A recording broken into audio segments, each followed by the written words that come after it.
அண்மை செய்தியை பார்த்துக் கொண்டிருக்கிறோம்.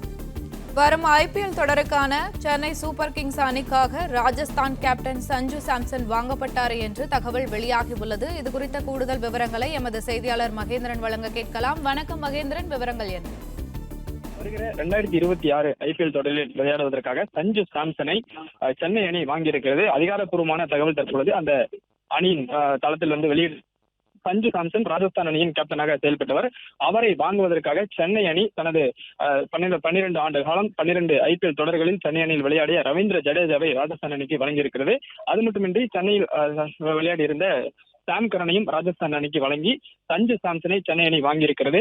சஞ்சு சாம்சன் ராஜஸ்தான் அணியில் விளையாடும் போது அவருக்கு 18 கோடி ரூபாய் ஊதியமாக வழங்கப்பட்டிருந்தது. அதே 18 கோடி ரூபாய் ஊதியத்திற்கு சென்னை அணி அவரை ட்ரேட் செய்திருக்கிறது. அது மட்டுமின்றி ராஜஸ்தான் அணிக்கு வழங்கப்பட்டிருக்கக்கூடிய ரவீந்திர ஜடேஜா சென்னை அணியில் 18 கோடி ரூபாய் ஊதியம் வாங்கி வந்த நிலையில் தற்பொழுது அவர் 14 கோடி ரூபாய்க்கு ராஜஸ்தான் அணிக்கு வழங்கப்பட்டிருக்கிறார். அதே மாதிரி சாம் கரனும் ராஜஸ்தான் அணிக்கு வழங்கப்பட்டிருக்கிறார்.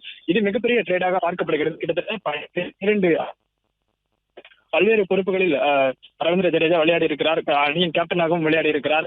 பல முக்கிய தருணங்களில் பங்காற்றி இருக்கிறார். 2023ஆம் ஆண்டு அவர் விளையாடிய இறுதிப் போட்டி மறக்க முடியாத ஒன்றாக இருந்திருக்கிறது. இந்நிலையில் தான் ரவீந்திர ஜடேஜாவை மீண்டும், அதாவது ரவீந்திர ஜடேஜா தனது ஆரம்ப காலகட்டத்தை ராஜஸ்தான் அணியில் தான் ஆரம்பித்தார். தற்பொழுது மீண்டும் அவர் ராஜஸ்தான் அணிக்கு சென்றிருக்கிறார். சஞ்சு சாம்சன் இதுவரை சென்னை அணியில் விளையாடியதில்லை. அவர் முதல் முறையாக சென்னை அணிக்கு வாங்கப்பட்டிருக்கிறார்.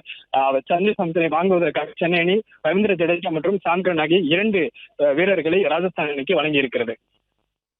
பிளே ஸ்டோர் மற்றும் ஆப் ஸ்டோரில் இருந்து பாலிமர் செயலியை QR கோடு மூலம் பதிவிறக்கம் செய்யுங்கள். செய்திகளை உடனுக்குடன் பெறுங்கள்.